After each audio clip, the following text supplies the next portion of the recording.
Quero só responder aqui ao Tirson, né, sobre, acho que ele fez esse comentário sobre o comentário que eu fiz anteriormente, que se a estratégia instrumental era manter-se simples, então por qual motivo as turnês tinham tantos músicos contratados? Os músicos realmente ao vivo eles não soavam tão bem quanto no estúdio, porque é diferente, né? No estúdio você consegue fazer novamente, tem um produtor envolvido e tudo. Mas a grande questão é que a Legião, pro Renato, não faria show. Renato não gostava de fazer show.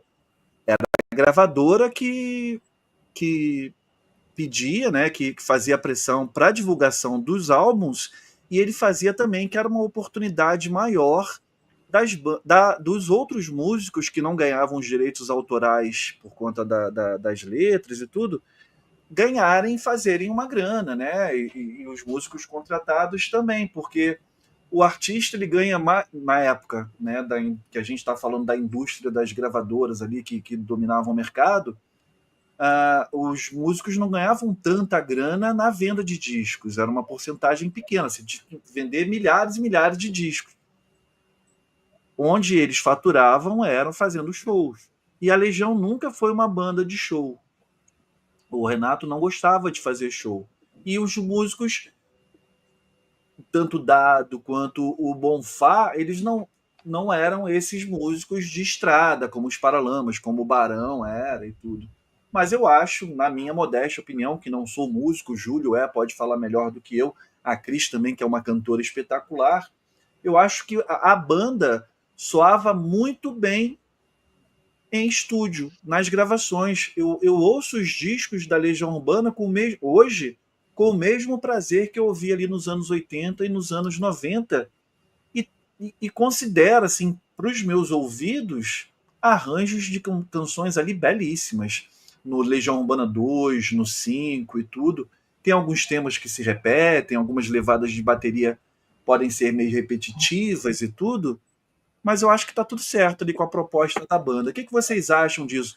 Que é sempre um tema, né? A Legião, o Renato escrevia muito, mas a religião não tocava bem, os músicos não eram bons. Eu discordo e tive aqui bons músicos falando o contrário, que eles faziam, tocavam em benefício da música, da letra, o que a música sugeria. Eu concordo com você, Sal, e reforço. Obrigada pelo espetacular. Eu me acho uma cantora bem medíocre, até porque eu Eu nunca adoro, canto, estou sempre eu escrevendo em adoro. vez de cantar. Eu não vou fazer aquela sacanagem Eu, contigo de te pedir para cantar um trecho da Legião Urbana que a gente não combinou. Mas eu adoro você cantando, eu acho bem legal.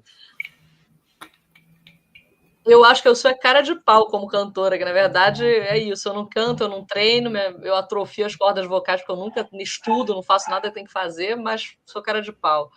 Mas, enfim, qualquer situação no estúdio é diferente da situação no palco.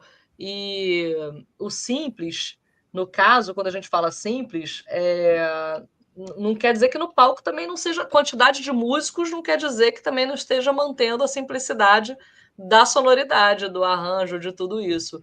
É, no estúdio, você pode ter um músico só gravando todos os instrumentos em canais diferentes, né? Também tem isso. Ou dois músicos, ou três músicos. E, e quando você vai para o palco, não tem como reproduzir aquilo que está gravado no disco. Então, na verdade, os músicos que a Legião Urbana levava para o palco é porque tinha que reproduzir minimamente, o mais parecido possível, o que eles faziam dentro do estúdio, porque o estúdio é um Exato. mundo mágico onde você consegue fazer qualquer coisa. Hoje em dia, qualquer coisa. Naquela época, menos, claro, mas já tinha um monte de canais ali, né, no maquinário para poder, na ilha de edição lá, para poder você experimentar, fazer linhas de baixo, linhas de guitarra, né, baterias diversas e tal, e escolher ali o que ia ser usado. Ainda assim, as gravações da Legião eram muito simplificadas também, né? Inclusive gravações que a galera cortava na gilete, né, na lâmina de e colava para não ter que refazer, para não ter que fazer de novo, né?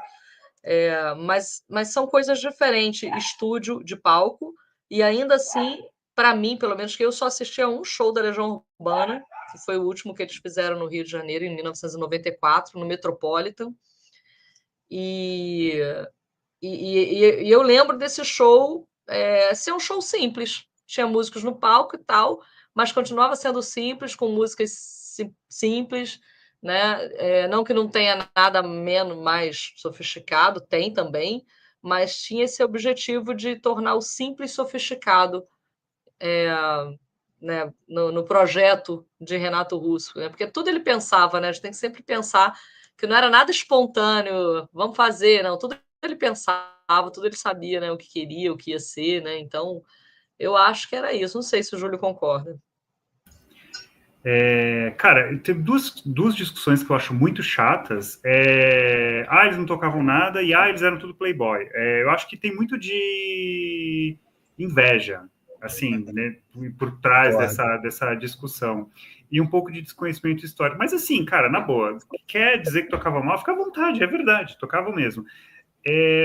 Mas só voltando um pouquinho assim, primeiro, só para entender, né, gente? A gente tem os anos 70, o virtuosismo, o rock progressivo, a história de que o músico tinha que ser uma pessoa muito estudada e preparada, e não sei o quê, e aí vem o punk, e aí em Brasília ninguém estudava nada e conhecia nada, tocava nada, e eles ouvem aquelas bandas e falam, que legal, agora nós podemos ter bandas de rock tocando 3 acordes, que era o que dizia o punk, para quebrar com aquela hegemonia do virtuosismo. Então, esse é o contexto. É porque, assim, hoje a gente entrar nessa discussão, são 50 anos de rock e 60, talvez, com 70, aliás, né? Os anos 50.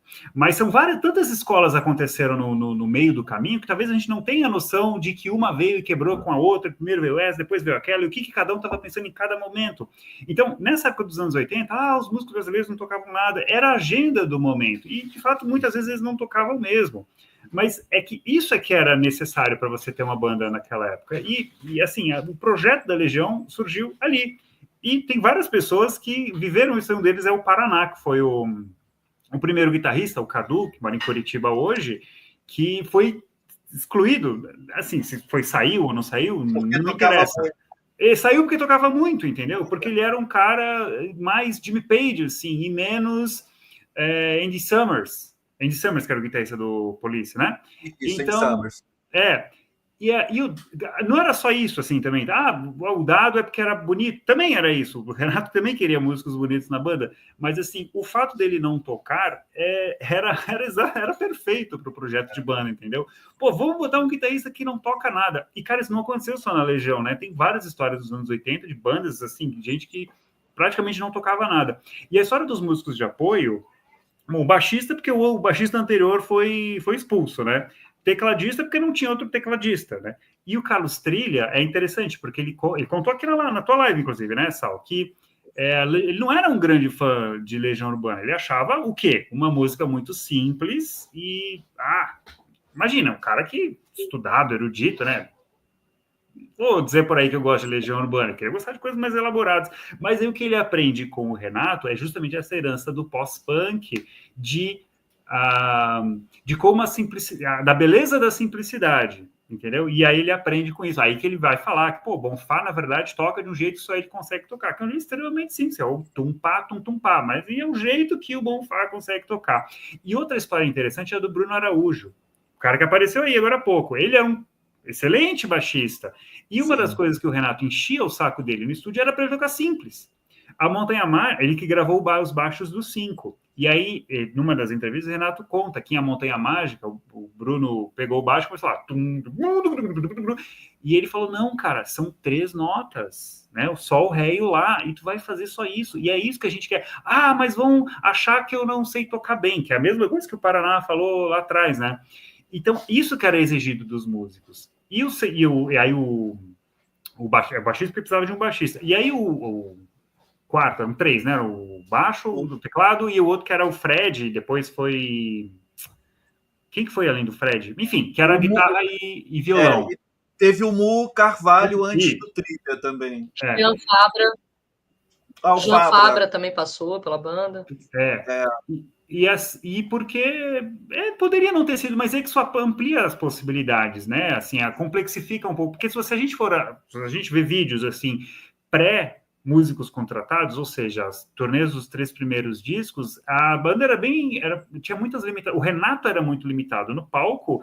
Cara, ele tocando tocando teclado e cantando é bem esquisito, assim, porque ele tocando índio, tem poucas vezes ele tocou índios, né? Porque ele odiava tocar essa música ao vivo justamente por causa disso, porque ficar citando tururu, tururu, e aquela letra que é difícil de decorar, é muito bizarro, assim, sabe? Então tinha um pouco disso, ele queria ter essa liberdade no palco, e para o som ficar mais recheado, né? Você ter 2 guitarras, ter um violão e uma guitarra era uma coisa que não dava para fazer só com o dado, o Renato não queria mais fazer aquilo. Então, é por isso que tinha muitos músicos de apoio. Não é porque tinham 3 músicos de apoio que a banda queria soar mais completa, mas a competência fazia diferença. É óbvio que sim, eles sabiam das limitações que tinham, então chamar um baixista que tocasse bem, um tecladista que fosse talentoso, e passava por isso também. Mas, enfim, só para fechar essa discussão, mas ela nunca vai se encerrar, eu sei disso. Perfeito, perfeito. Eu não estou falando nem que é o caso do Tirson, que é uma dúvida e uma pergunta genuína dele e tudo. Não é com você, Tirson. Mas, assim, eu acho que muitas pessoas que emitem esse comentário e tal, é daquelas pessoas que ouvem alguém falar e fica repetindo ad eternum, sabe? Chico Buarque não canta nada, a Legião Urbana é fraca, sabe? Coisas assim, entendeu? E a pessoa que não sabe reconhecer um dó no piano, né?